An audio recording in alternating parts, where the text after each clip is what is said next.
This episode of The Capsule in Conversation is brought to you by Harrogate Springwater. Harrogate is the home of the British Spa and Britain's premium natural source water. Hello everyone, welcome back to The Capsule in Conversation. I'm Natalie Anderson and today I'm joined by the woman that I think hands down has the best job in showbiz.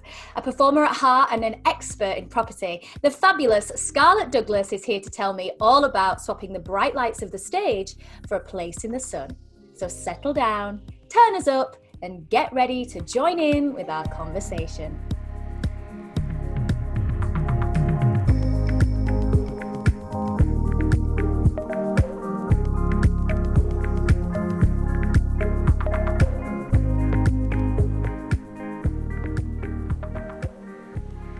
Hello all, thank you so much for joining us today. As always, it is so lovely to have you with us.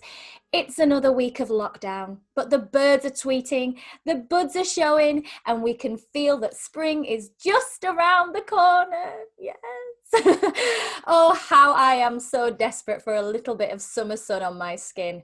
And one lady who knows where all of the hottest holiday hotspots are when we're finally allowed to get back out there is my gorgeous special guest today. It's a Place in the Sun presenter, Scarlette Douglas. Hi, Scarlette. Hi. How are you? I'm good, thank you. I'm good now the sun's out, that's for sure. Oh, tell me about it. Honest to God, it's such a pleasure to have you with me today. And I just want to start by asking, how are you managing? Are you coping?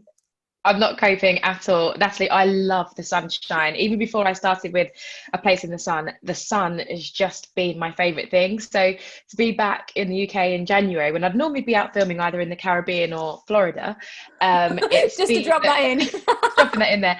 It's been very cold. And obviously, to be fair, waking up to snow the other day was really nice. It was really nice. And I guess I do miss that. But I looked at it from the warmth of my own home. I didn't go out. I stayed in. I admired it. The sun came out, melted it all away, and then I was happy. I mean, absolutely. I always say to my little boy, I think mummy's a flower. I'm best in the sunshine. Like, that's when I bloom. That's when I'm happiest. That's definitely when I feel my best. And yeah, it's been tough. And also going through this difficult time of lockdown in this time of, January, February. Wow. I mean, for people's mental health, it's been tough, hasn't it? I definitely have struggled. And what kind of things have you done to kind of, keep yourself lifted? I have to say, this is the first lockdown for me when I've really felt it. So lockdown one, obviously, no one really knew what was happening. We had amazing weather. So I was in my back garden. I was doing interviews online. It was keeping me motivated. It was just getting me up and giving me something to do, especially Joe Wicks as well, keeping fit with him every morning. It was great. Yeah. And then the second lockdown, I was away for about 3.5 months filming both of my shows back to back. And that was in Spain and Italy and France. And it was great. And then coming back and really being in a lockdown now, has been really tough for me, actually. I'm normally very positive. I'm like, come on, get up, go, be motivated, do something. But I've really struggled this time round. And I think the only thing that's kind of, not the only thing, but a lot of the things that are getting me through, one, I'm with my partner and he's great. So it's nice that I'm not locked down on my own. Two, I've bought 2 amazing puzzles. I've started on one. It's already taken me like 4 days to just do the outline. So that's going to take me a good couple of weeks. Listening to music, I've tried different things. I've started writing a book. I've started writing my own music. So I'm just trying to find things that keep me active, even if it's something small a day and something little a day.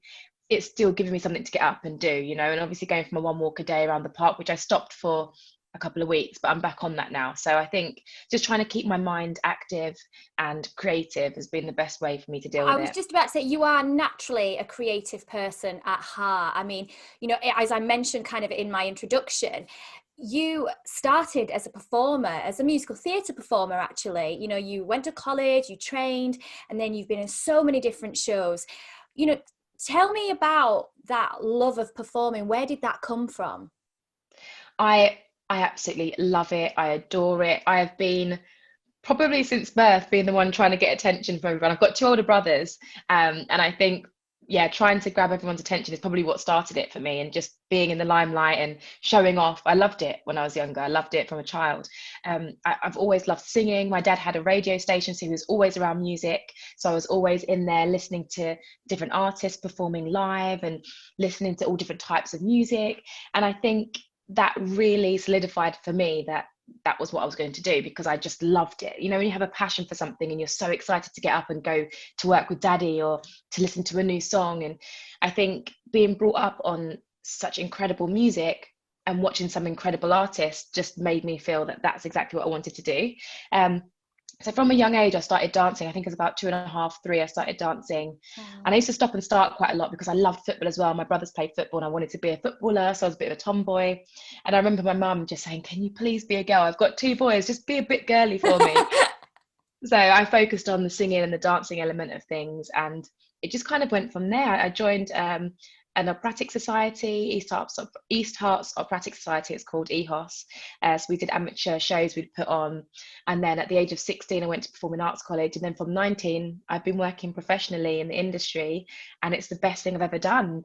And it's been very scary at times because I'm self-employed, and the musical theatre industry is very cutthroat. It's very hard, as I think is any entertainment specified career. And I think just having the right sort of people around and remembering why I got into it and why I'm passionate about it has just helped me get through it constantly. And anytime you get a knockback, just picking myself up again and saying, well, this is what you want to do, so you're going to have to take the good with the bad, because I couldn't imagine myself doing anything else. This is the thing. I mean, my background was in musical theatre, and it's something that when I same kind of thing really, when I was so passionate about it when I was younger. And you suffer so much rejection in those early years. You know, you're going up for job after job, and there's open calls where you could be stood outside and it's freezing cold and you're, please pick me. And, you know, and you have to really toughen up and build resilience, don't you? I mean, you know, you've been in some incredible shows. You've been in We Will Rock You, Hairspray, Jesus Christ Superstar, but also as well, I Cant Sing, which was produced by Psycho and featured Cynthia Erivo. Now, that didn't really go down brilliantly with the press. It had some, I suppose, some negativity towards it. And that was quite difficult, I expect, for all of you involved in that show to take. Tell me about that. How did that feel? Did that impact your confidence? Do you know what? It was such a surreal experience, that musical, first of all, I have to say. And meeting Harry Hill and working with him alongside the script, he was amazing. And it was very wacky. They put hundreds and thousands of pounds into this production, and it was a bittersweet feeling because it's the first time I'd performed at the London Palladium in a musical. They had got, like, as they called it, the best of the best in terms of cast together to make this crazy huge show. And we loved it because we were with it from the birth, you know, and we grew with it, and we were there for the changes and the adaptations and the hours and hours of doing a tech and the hour-and-a-half interval that we had for the initial previews, first week of previews. So we always knew it was going to be a show that was a bit like Marmite. You'd either love it or you'd hate it, because we'd experienced all of it. What we didn't expect was for it to close as soon as it did. So we only did 2.5 months, and then we got our notice, and that was it. We're supposed to do a whole year contract. We've got 2.5 months, and they just gave us a 2-week notice. That's it. Sorry, guys, the show's closing. And it was a shame because for us, we kind of felt like maybe it was a tax write-off because they spent all this money doing an EPK, and then we never saw the EPK go anywhere.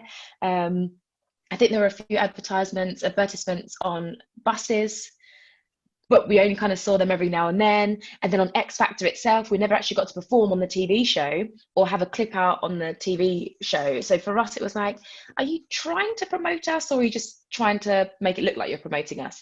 And I think that's probably where it didn't do as well as it could have done. And also the name, I Cant Sing, loads of people thought it was X Factor rejects that were putting a show on at the London Palladium. So I think there were lots of elements to it that just kind of, it just didn't work. It's such a shame because it was a crazy show and it was fun. People would come out saying, I feel like I've just been on LSD, but I love it. And it was like, it was crazy. It was fun. It was carefree, but it just didn't work. And it's a Yeah, shame. it had huge names. I mean, again, yourself and Cynthia Erivo, who's like a huge Broadway star. You've gone on to have an incredible career in presenting as well. I mean, it had this amazing cast and all the potential to be brilliant. But then Mm. when you get that notice handed to you, 2 months in, how did you feel? I mean, how did you pick yourself back up from that? Because there'll be a lot of people now in this current situation that seemingly thought that they were in a relatively good position, and all of a sudden they will have been made redundant, or Mhm. just businesses collapsing. And what do you do now? From our point of view, we're in the self-employment kind of business, so you do get used to it. But what's your advice? I mean, what did you do in that time? It was really tricky, and I found out I was at home. I'd injured myself, so I couldn't do one of the shows when they came in afterwards and let everyone know that we had been given our notice. And my friend had called me from the show, and she said, "Right, what I'm about to tell you is not a joke. I'm being serious, but unfortunately, we've just been given our notice." And I was like, "Are you joking?" She said, "Scarlett, I've just told you what I'm about to tell you is not a joke." Um, and instantly, just everything sank, because I do property development as well. I'd just recently bought a property that I was going to be renovating and doing up, and in my head, the money that I had coming in was going to pay for that. So the minute the show closed, all that money that I projected I was going to be getting in to help me do the renovation was just gone and was taken from me. So the only real way I managed to pick myself up was because I've got a great network around me, a fantastic support network in my family and friends. And I remember calling one of my brothers and just saying, "The show's been pulled. What am I going to do? I've got no work." And he just reminded me that I'm a fighter, and no matter what, I always get up and I go again. So even when I think something's not right, or if something has fallen through like the show had done, I always get up and I go again, and I always work twice as hard to get something 10 times better. So luckily for me, the show closed. I went straight into hustle mode, looked up auditions, castings, and I ended up auditioning for Ant Dec Saturday Night Takeaway on an arena tour, and I was a backing dancer for them. And long story short, thanks to that, I'm now where I I am. mean, So in a we've got way, so much of that to cover. Like, I'm like, there's so much. but going back to kind of your point there with your family. I mean, that's something I really want to talk to you about, because your dad had his company. Well, he had the first legal black radio station in the 80s, but then in 1993, unfortunately, that business kind of folded, and you had to bounce back from that. And I was just going to ask, do you think that experience for you guys as a family really taught you about being money savvy, but also having an incredible work ethic? Because both you and your brothers, being footballers, being a performer, you've got an amazing work ethic. Do you think that's come from your family, and just your dad's and your mum as well, kind of wanting to go out there and work and provide and constantly give to the children? Absolutely. My parents work so hard, and they always have done. And I think just watching how much they do and they did for us as their children, it just made me want to work harder, because it made me want to make sure that at some point I could treat them and I could give them a fantastic retirement, and they can have a great time, traveling the world with me or with my brothers. And I think having those sort of role models really does instill something into you, that you have to work hard if you want to succeed.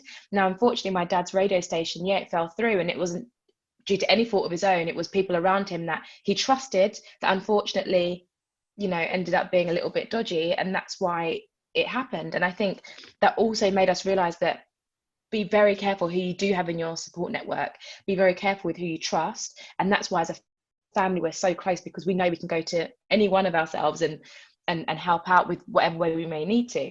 So I learned a great lesson from that. And my dad always says, at the time it was one of the hardest things, but he was actually quite grateful for it happening, because it meant he got to see his children grow up. At the time when it fell through, I was 4 or 5, and I think how tough it was having the first legal black radio station in the UK, having to work crazy hours, having to make sure the artists that you've got coming over are looked after, have great accommodation, are fed, are watered. That's a 24-hour job. So I think my dad, him turning it into a positive, has always made me always turn anything negative into a positive. What positive can I take from this? Yes, you did something incredible, Dad, and you had, beyond all recognition, you've ended up now having this amazing radio station. You've made history.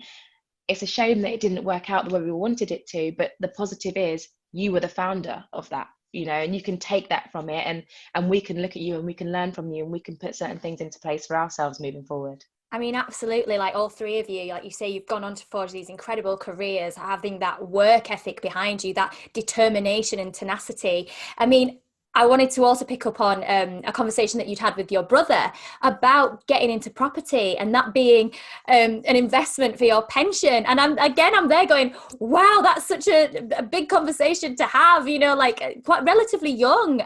But tell me about that and tell me how that kind of spurred you on into this incredible realm of property and investment. Yeah, well, I was just really lucky actually. So at the age of 25, my brother said, look, you don't have a pension. I actually had thought I'd taken out an equity pension. And when I looked into it, I hadn't. I'd obviously just You read just up did on the all the. membership.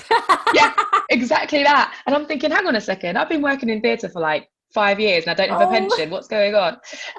So yeah, so my brother was the one that said, you really need to think about what you're going to do once you can't sing and dance anymore. And I'm thinking, I could do this forever, Now I'm 33 and I could just about walk up the stairs without my knees cracking. So he was the one that took me under his wing and said, look, I'm going to teach you about property development. As a footballer, he did a few properties, and I'm going to help you learn how to make a return on your investment, and we're going to do that by flipping property. So we put money in together that we both had, and then we started. So at the age of 25, I got my first property and we converted it from a 1-bedroom ground floor flat to a 2-bedroom, and we sold it. We made a profit and it was great and I loved it. And thanks to that expertise, I'm now a presenter, TV presenter. So I'm sure we'll go through that whole kind of transition period from musical theatre, property to presenting. But if it wasn't for my brother, I definitely wouldn't be doing what I'm doing now. There's no way. And did it take you immediately? Were you like, oh wow, I love this? Or were you a bit like, oh, I should do this because my brother's telling me to, and he's talking to me about a pension? I loved it. I tell you what, the restructuring and working with the architect and all that sort of stuff, I was like, nah, that wasn't really for me. I left that to my brother. But my flair came out when I was doing the interior design side. So I could choose the colours that I wanted, the furnishings, all of that sort of stuff was that was it for me. I was like, right, I could totally do this forever now. I love it. I love being creative. And now finding another outlet of that was just brilliant.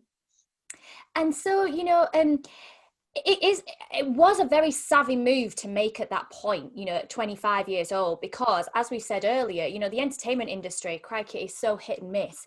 And you can be in a job and be amazing 1 minute and everybody's that like loves you and wants to employ you, and then the next minute you're like, I can't get another job. And so to have this side hustle, I suppose, at the time, that was kind of going on must have been brilliant for you. And obviously, as you said, it just kind of expanded and has brought you to where you are now. But do you think women need to be a bit more brave when it comes to investment and like property? And do you know what I mean? Like, Yeah, feel like they can do it on their own?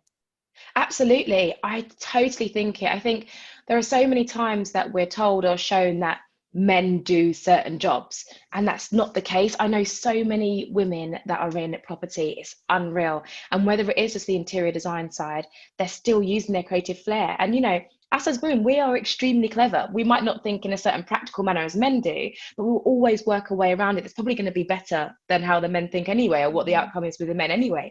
So I think once we kind of get over that fear of, oh, I don't know if I can do it, and look up on things and research. And if you don't have someone that's going to guide you and take your hand like I did with my brother, there are so many ways that you can find out things online and whatever it is that you're looking into doing. Like, I'm now going to start a real estate course because I'm hopefully going to be moving to the States in a few years' time, and I want to do real estate. I want to sell big luxury properties.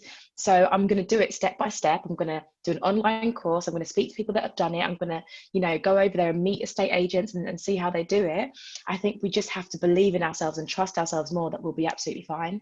It is that, isn't it? It's having the confidence and the self-belief, because so much of the time I feel as women, we're kind of, as you've said then, put in boxes of, well, women do this and men do that. And, even when I was kind of reading up on you and all the research, I was like, wow, that's, it's a huge step for, I can't believe I even said it, for a woman to make. I mean, that was me saying that, because when I think about our house finances, I get so stressed. I'm like, oh, my husband will sort that out, because it does scare me. It scares me, the idea of, finances and interest rates and all that kind of stuff. does scare me, but it's about education, isn't it? It's about Yeah. making sure you educate yourself. And it's also about being brave enough to take the steps and know that everyone makes mistakes. It's that once you're thrown into something, it's that fright or flight. What are you going to do? Are you going to run away from it, or are you actually going to face it head on and tackle it? And no matter how long it takes you to get your head around things, there are loads of things I don't know about property, but I will sit and I will read and I will try and do my research as best I can. And even if I don't understand one way, I will look at so many different articles that are telling me about the same thing, but just might explain it to me in a different way so that I understand it. So I just think it is, don't be afraid to tackle something head on and just go for it. And everyone makes mistakes. Everyone makes mistakes. Yeah, if we go, jump back to kind of when you were talking about you ending up doing Ant Dec's Saturday night takeaway arena tour. I mean, how incredible that, again, that situation with I Cant Sing kind of led you onto this next bit of your journey. You've been a backing dancer for Paloma Faith and CeeLo Green and Craig David, and then you end up on this arena tour as a backing dancer. And that's kind of almost a twist of fate, because from that moment on, things really changed, didn't they? I mean, you had a conversation with Ant Dec about presenting, and just tell me how that went. Oh my gosh. So I'm always that person that in my head, if you don't ask, it's always going to be a no. And what's the worst that can happen? I remember that, was it Dr. Pepper, the advert? Dr. Pepper, what's the worst that can happen? So I just thought, you know what? We were out one night. I think we had 2 or 3 days left of the tour. We'd all had a few drinks. Everyone was happy. It was one of the girls' birthday. And I thought, if I don't ask Ant Dec now to interview them, I'm never going to do it. And worst case scenario, they'll say no. And if I don't ask, I'm going to kick myself. So I'm just going to go and do it. So I went to and we were chatting. And also, I think I'd kind of built up a good rapport with them anyway over the tour, because as dancers, we're always known as, well, as backing dancers, we're always known as being in the back. So we at lunch times, that the dancers would sit one side and then the presenters would sit another side, and I'm thinking, if we're all on tour together, we're all making this production together. And I've always felt that way. Like, even with musicals, the crew is still part of the show, because if it's not them, we wouldn't have a show. No set would get moved or anything. So I always see us as one big team. So I would just go and sit with the boys, or I'd sit with the management, and I remember the dancers always looking at me like, is she all right? And I'm thinking, yeah, but they can't have this show without us. So one night we're all out, and then I go and ask Ant if I could interview him. I said, Ant, look, this is really cheesy. I'm sure you get this all the time, but I want to be a TV presenter. Could I maybe interview you and Dec? He's like, yeah, of course. And he leant over, he's like, Dec, we're going to come in early tomorrow because Scarlett wants to interview us. And Dec's like, okay, cool. And then that was it. And the next day, came in, I dragged my friend to come and film it for me. I got a camera from one of my other friends, and we set up in their green room. And I remember them coming in, and either they were hungover, they'd had an argument, or something had happened, because their faces were just like thunder. And I thought, oh my God, I can't be rubbish now. I cannot be rubbish. And then that in turn just spurred me on to try and do the best interview I could. And it was great. They were brilliant. They were fun. By the end of it, they said, you know what, Scarlett, if this is what you want to do, you've got to do it, because you're brilliant. And just hearing that from such incredible names and well-respected personalities in the TV industry, I just thought, well, that's it. I've got to do it. I'd already been entering lots of presenting competitions and stuff. And the minute I heard that from them, I just thought, if I don't do this now, when am I ever going to do it? I'm being told by the two greatest at this moment in time that I've got to go for it. So why not? And they set me up a few meetings. And then, aren't they just the loveliest? Oh, so just sorry to interrupt. I just had to say that then. Yeah, they really are. They're so lovely. They're exactly what you see on television, and they really want to help, and they're really encouraging. And I had a meeting with their management, and they were saying to me, look, there are a few ways that you can get into presenting, and one of them that they suggested that worked really well for me was using an expertise, and that was property. So I went to my agent, as I did have a presenting agent from all my competitions that I'd done. I went back to her, I said, look, I'd had a meeting with Ant Dec's management. They gave me lots of tips and advice, and I want to get into presenting using my expertise of property. And they didn't even know that I did property. They just thought I danced and pranced around the stage 8 days or 8 shows a week. So I went and had a meeting with them, and literally the same day I had that meeting, they saw that A Place in the Sun were looking for presenters that had a property background, and I'd had a show reel from all the competitions that I'd entered, that I'd put together. I had obviously all the proof of the properties that I'd done, before and after photos.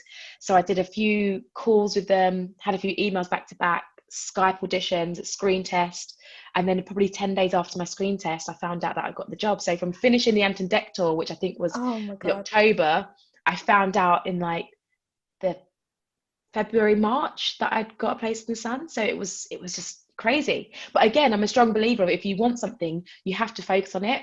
And I was turning down, musicals were being offered to me, and I was turning them down left, right, and centre because I just knew that that isn't what I wanted to do anymore. I wanted to do presenting, and you've got to be out of work to get work. So I just, yeah, I held on. I had faith, and then I mean, that I is guess, so brave. I you know, love that idea that, that again, that tenacity, that determination, that bravery of going, no, this is what I want to do. And I'm willing to make those sacrifices. Because as you say, mm, if you were being offered West End jobs, I'm sure they would have paid relatively handsomely, which would have then helped you with the property side of the career. But yeah. making that decision to go, no, I'm going to go without, and I'm going to pursue this dream of mine, and then it coming into fruition. Do you think that, you do have to have that kind of, I almost imagine it like a vision, it's almost like a vision board in your head. Yeah. You have to visually see yourself doing that role, and every decision that you will make will naturally lead you to that end point. Yeah, I'm such a believer of that. Every year, New Year's Eve, every year, I write down all the goals I want to achieve by the following year, by the end of the following year. And I visualize and visualize. And I make sure, like you said, everything I do is a step towards getting me there, even if it's one thing a week. Let me see if I can find a contact for this person. Let me email that contact. Let me come up with a show idea, or let me do some practice with auto cue reading on a teleprompter website. There are all these things that you can do that is building up to when you get that opportunity, you're ready for it, because that's what you're visualizing. That's the goal. That's the aim. So you've got to make sure you're ready when you get to that point, when it does come to you, that you can just go for it. Well, that's it, because, as you said, really, you turned to the kind of the TV presenting career, not last minute, because as you say, you'd been building up to it with different things, and you'd won competitions, you'd done things with MTV, but ultimately you were ready, you were good to Mm. go, and all those other avenues that you'd pursued led you to that point. But when you did, first step onto that first job, that first property, did you just go, I've arrived? And where were you? I need to know which location Oh, were you in? it was. It was brilliant. So it was the 1st of June 2015. They got me a first class flight with British Airways. I flew to Ibiza, stayed in this beautiful 5-star hotel. Oh, it was just amazing. Since then, it's not been quite amazing. I think they probably easy win with the first one, or they put you in higher with the first episode, and then it doesn't dwindle down at all. But I've not had a first class flight since, that's for sure. But yeah, it was brilliant. And what was funny is that even though I'd signed the contract and I was there filming it, it still didn't settle in until I saw that first episode on TV. I still couldn't register that everything I'd wanted to manifest, I'd actually manifested it, and my show was on TV. I just couldn't fathom it until I saw it on at 4 o'clock on Channel 4, whatever day it aired. I just still thought, okay, maybe they're going to pull it. Maybe the episode wasn't good enough. Maybe something went wrong with the contract and they can't show it, or they just don't want me anymore. And then I saw it. I was like, oh my gosh, it's actually happened. This is And crazy. how did your parents react and your brothers to that? Oh, they were so happy for me. They were so over the moon. It was the best thing, because as well, they'd seen how hard I worked and how much I really wanted it.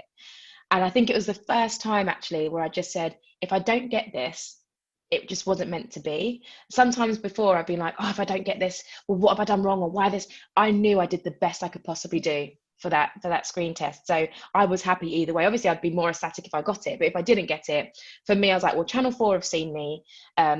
I've done something that I've never done before, and I've absolutely loved it, and I know that this is what I want to do. So I'm just going to keep pursuing it until I actually get it. So the fact that I did get it was just mental. It was mental, and everyone was so happy, and we did a cheers, and yeah, and it's great. It's been 5.5 years. I know, It's 5.5 years. mental. And in that 5.5 years, I love A Place in the Sun, literally. When, especially at this time of year, I'm like, please Mm. take me somewhere, anywhere. I just want to go away. But there are some tricky customers or people on the show, aren't they? I mean, Yeah. you think to yourself, do you really want to get this house or not? Or, I mean, tell me about some of your most kind of notable buyers, shall we say? We do get some very difficult couples on the show, and I think what it is, obviously, when you watch the show, it's an hour episode. It's 47 minutes worth of footage. But to get that 47 minutes worth of footage, we have to film 4.5 days worth of footage, basically. So it's a lot of content that gets chopped down. So when you're watching the show, you think, oh, this is easy. This is a holiday. We're just going to walk around, look at some houses. It's all done in a day. Actually, it's not. We look at 5 houses over 4 days, and then we do the end chat on the Friday. So we all have to wear the same clothes for 4 days, and then we can change for the last day. So it looks like it's all in one day and then a morning. So it takes a very long time to film. There's lots of standing around. You're in the sunshine. You can't wear a hat. You can't wear sunglasses. You can't sit down unless you're on lunch. So it's actually really difficult. So people that come on thinking they're going to get a free holiday. Don't try and make this out to be hard to me. Don't you? Sorry. Honestly, it is really hard. Again, there are positives. Of course, there are loads of positives, but there are some negatives to it as well. And there are some really difficult times that we face on the show. House hunters being one of them. But I think when they realize there's a lot of work that goes into it, that's when you start to work out which ones are genuinely here to find the property and which ones just wanted a free holiday. And it's always after the first day that you kind of find out. Day 2, they're knackered. All the couples are knackered on day 2, but some of them are still really enthusiastic and some of them are just like, oh. And then that's when you've got to try and bring up not only your energy but their energy as well, and the energy of the crew. And there's just so much to kind of keep juggling as the presenter, and it looks great, it looks fun, but it's a lot of hard work. Because I was going to say, I was even watching an episode the other day, and I think it was Johnny was with a couple, and she was furious, and the guy was furious, and they were like, no. And I think Johnny actually ended up going, well, should we just write this one off then? And I was cringing watching it, going, oh no. I mean, what happens in those moments? Like, do you lose your rag? Do you lose your patience? Like, how do you contain yourself? Not really. So the properties are mainly picked by the producers that put the show together, basically. So we never feel bad because we've not actually found the properties. So it looks as though we're the ones that found it, but we haven't. So sometimes we definitely agree with the house hunters, but we have to say, well, I thought I'd bring you here because this, that, and that. A lot of the times, because of what the show has managed to do, in past episodes, house hunters come on thinking they can get something amazing for really, really cheap. So when we're trying to explain your budget can't stretch that far, they don't believe us and they think that we're bringing something else out. And it's like, no. Genuinely, sometimes we can find some fantastic deals, but that's just when we're quite lucky. You're asking for this champagne lifestyle on a sparkling water budget, and it doesn't exist. So that's when we get frustrated. That's when it's really hard, because you're like, reality check is you can't get that. You can't get a 5-bedroom house with a pool for £50,000. Like, it doesn't work. So sometimes they will understand that. Sometimes they don't understand it, and off camera we'll have to explain it a little bit more. But either way, obviously on camera you just have to keep going, and you just have to make it work with kind of the arc of the show, I guess. And you just put on that performer smile that's like, yeah we'll get through this. Inside, we'll fly through. inside you're dying, but on the outside you're like, of course we could do this, of course we could do it, but you're like, I hope we can do it. Oh, and in terms of locations, what have been some of your most memorable and favorite locations that you've shot at? Oh, my favorite without a doubt was Aruba in the Caribbean. So that was just north of Venezuela, and it was beautiful. There were palm trees, you've got white sandy beaches, you've got pink flamingos in the sea with you while she's just sat there having your cocktail. And the great thing about when you film in the Caribbean is because it's pretty much sunny all day, you can start early, so then you can wrap early. When it gets to winter in Europe especially, the sun's kind of gone by 4:35, so you can't pick anything else up, which is a bit difficult because you're chasing the sun all the time. In the Caribbean, you can just get whatever shots you need to get, and you're good. So I think the Caribbean's definitely hands down my favorite place to film, because my parents are from Jamaica as well, so I just naturally have a great affiliation with the Caribbean. I used to love filming in Florida. That was great because you can see how, if you think you can get a lot for your money in Spain, you go to Florida, like the properties are huge and they're really not that expensive at all. And they're in some great neighborhoods and great areas. So I loved Florida. I think within Europe, I loved filming in Madeira, which is a subtropical little island just off of Portugal. And Valencia is my favorite place in Spain, without a doubt. I really want to buy somewhere in Valencia. I love it there. And so, I was just about to ask you that in terms of, for people that might be interested in buying property abroad, where would you say you probably get the best return, or, you know, where people should be looking to make an investment? I mean, it all depends on exactly what people are looking for. If you're looking Mm. for a long-term retirement property, for example, that you want to be spending maybe 6 months of the year in, you can look at places like the Caribbean, because you're flying out. Yes, it might be an 8 to 10 hour flight, but you're going to be there for 6 months and you can get a great return on investment. Florida, Caribbean. If you're looking something where you just want to pop over for a quick weekend break, definitely Spain is great. Spain and Portugal are fantastic. Spain, people feel a lot more comfortable in Spain because there are loads of places where there are a lot of expat communities, and loads of people speak English. You don't have to worry so much about not understanding the language, and a lot of Spanish speak English anyway. So it just depends on what it is that people are looking for. But if you do want something that's quick, easy to get to, I think Spain's a fantastic option. And even now, you know, obviously in a post-COVID world, do you see any huge shifts in where people are going to buy? Do you think it will be that they'll stay in the safe places, maybe like Spain, or do you think people will try and get better deals elsewhere? I mean, what do you anticipate? I think people are always going to stick with areas that the majority of the crowds go, because it's been done before, so they know that they feel safer there. Of course, there are lots of people that like to take a risk and try somewhere completely different. I think that's great, and there are some fantastic properties available in places like Turkey, Bulgaria. I did a show that came out a few weeks ago, and this this lady and her mum, but she came out with her friend, bought a 1 bedroom apartment in this fantastic complex for £20,500.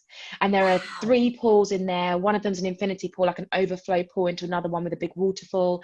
You've got a bar in the middle of this, the swimming pool. You've got 3 restaurants on site, gym, supermarket, shopping mall, and you can just get a bus straight down to the beach in 20 minutes. So there are places like Bulgaria that people wouldn't have even thought of until they saw the show. And I had loads of people getting in touch like, oh my God, that place is amazing. I can't believe it's so cheap. I'm going to start looking at places in Bulgaria. But it's because I didn't know about it and no one's really set the trend. So at the minute, everyone thinks Spain instantly because there are so many expats over there. Lots of people from the UK have moved over. But you know, there are so many other places that you can find, that little golden spots that are just as fantastic, just as beautiful, but for even cheaper. So I guess it depends again on where it is that people want to go, and if they're willing to take that risk, or if they just want to be comfortable and And safe. again, you know, in terms of travel, it's so hard right now, isn't it? You know, we're everybody's grounded, and you know that must have really kind of had a huge impact on everybody, I suppose, in your area now. You know, you've got another show which is Holiday Secrets is Last Minute Best. Mm. And there might be a lot of this that's going to happen later on in the year, where all of a sudden, if the lockdown restrictions end and we're able to travel again, you're going to have an influx of people going, oh yeah, I want to go next week. So, you know, talk me through that. Is last minute best, or should we be looking more long term and think about planning for next year? What's your advice? Well, I think it's really difficult. When that show came out, which was January 2nd last year, it's January 2nd, 2020, at the time, last minute came out as best. So we were basically comparing last minute holidays to booking in advance. And you did save a bit more money with last minute, but obviously you have less choice.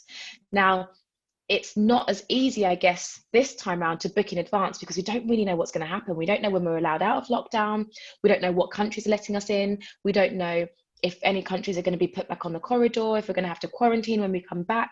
So my personal opinion would probably be, don't book in advance, because you might have to try and then recoup that money, get a refund or exchange a holiday. Whereas once we know what's going on, you can book something last minute. You know, if Boris says tomorrow, okay, you can travel wherever you want again now, then you can book something straight away and get something quick. And we know that airlines want to book up their seats, and we know that holiday companies want to get people, so there are going to be some great deals. But I think during this period of time, last minute is probably going to work out as best, because we just don't know what's happening in the long term. And in terms of last minute, would you recommend people booking individually? So, for example, not necessarily going through a tour operator, but going, right, I'm going to book my own flights, I'm going to do my own accommodation, and doing things separately, you know, because again, there's a huge impact on people's budgets at the minute. Yeah, definitely. And it's the same with all-inclusive holidays as well. I would say definitely do things individually, unless you find a fantastic package and there's a big sale on with, say, British Airways holidays or Jet2 holidays, then great. But always look at the comparison, because if you can do it cheaper by booking everything individually, yes, it might take you more time, but if you're going to save yourself money and then you can use that money subsequently when you're on holiday as spending money, then fantastic. But it's just whether or not you're willing to put that work in, that extra graft to find something a little bit cheaper and find some better deals. Now, in terms of you, I mean, you do normally jet off twice a month at least, to these incredible places, and I'm sure you've seen some of the most beautiful spas and things. How do you take time for you? Like, because as we've said, it's an incredible job. It is brilliant. I've done some travel features myself, and I know that the schedule isn't what people think. It is very tough. You are chasing the light. It is very hot. You've got like your makeup's all like coming down your face and everything because it's so hot Dripping. and you're melting, and you've got to think about your clothes, but yeah, you might be sweating, and it seems very glamorous, but actually it's very hard work, and especially if you're traveling backwards and forwards to different places with jet lag, and you've got to be on camera and you've got to be ready to go. How do you take time for yourself? What do you enjoy the most? My favorite thing is a bubble bath after filming. I just love it. I get to my hotel room, I run that bath, and I just lay in it for a good half an hour minimum. Luckily, as well, some of the hotels that we stay in are spa hotels. With a place in the sun, that's happened a few times, and I've got another show called My Dream Derelict Home in the sun, which is also in the sunshine. And I think just being put up in nice hotels as well makes such a difference, because you can get back and you can just get into bed and not stress about somewhere not being clean or there being too much noise on the outside and you can't rest. So a bath for me is without a doubt great for stress release. And if there is a spa at the hotel, I like to try and book in a massage and just go and go around the circuits, whether it's a jacuzzi or the sauna. And I'm making this sound fantastic, aren't I? You're not doing yourself any um, favors for making this sound no, like work. no, I'm not. But I think just taking a book, really being able to switch off, going down to the beach, listening to the waves crashing, going out for a nice dinner, getting an early night is so important when you're out filming. And it always helps as well if you've got a good team around you, because they can bring spirits up and they can help you relax and switch off. So I think a good book, music, bubble bath would be my top three. And eat well. You've got to eat well when you're away working all the time, because you don't Oh want to get God, sick. yeah, you exactly that. You don't want to get sick. That's the Mm. worst thing ever. So actually, on that, how do you avoid getting sick on holiday or being away? Do you know what? I was a bit worried because I was away towards the end of last year from September to December, filming A Place in the Sun and My Dream Derelict Home in the Sun back to back. And I was traveling around Spain, France, and Italy, which were the three worst hit, other than the UK, places in Europe for COVID. So obviously everyone's worried, everyone's panicking. I hope you're going to be okay when you're abroad. I'm hoping I'm going to be okay. And I just have a Barocca boost every morning. I stick that in my water, make sure I've got that, and I take vitamins, and I just try and eat well and sleep well. Those are the three things: my Barocca / vitamins, eat well and sleep well. Because if you're eating junk food and if you're not sleeping, then you're just going to be run down. Your immune system's going to be low, and then you're going to pick something up, just like that. So I think those things are extremely important to stay healthy on the road, and make sure that you can just fulfill your work duties. And just before we finish up, for anyone who's struggling right now, as we've said, seeing your journey, you've come up against some serious setbacks, but those setbacks have almost taken you into such a different direction, into a place now where you have this life where you're doing, you're kind of fulfilling your passion with property and equally with TV presenting, into a place that would probably be even more incredible than you originally imagined in the first place. So what would you say to people now that have, they've come up against some serious setbacks or adversity, and how to keep themselves motivated and going forward? So my phrase is: rejection is deflection to perfection. So anytime you get rejected, just think it's because that one wasn't meant for you. There's something better on the way, and actually you've missed out on something that you really should have missed out on to get the thing that you really want.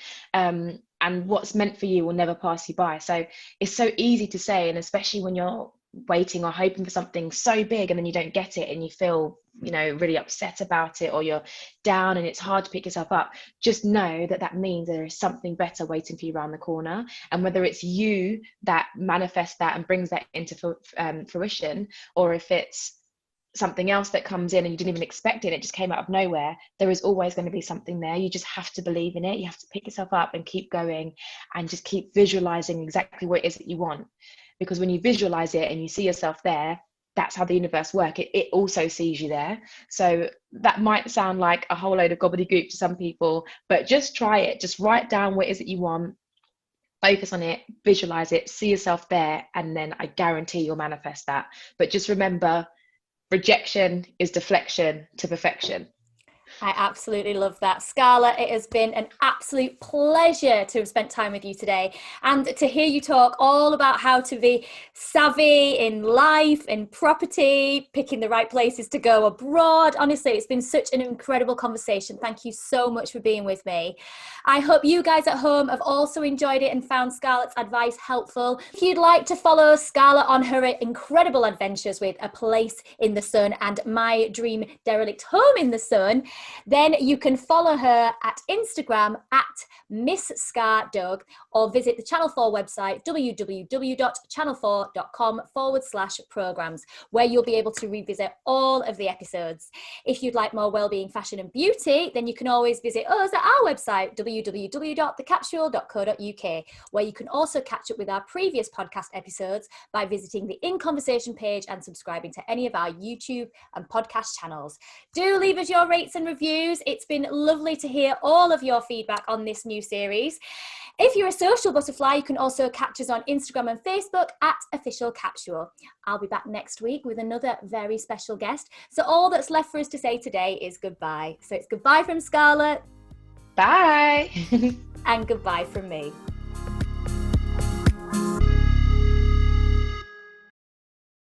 This episode of The Capsule in Conversation was brought to you by Harrogate Spring Water. Bottled at source, Harrogate Spring offers a pure, refreshing taste with a delicate blend of naturally occurring minerals and electrolytes, perfect for healthy hydration.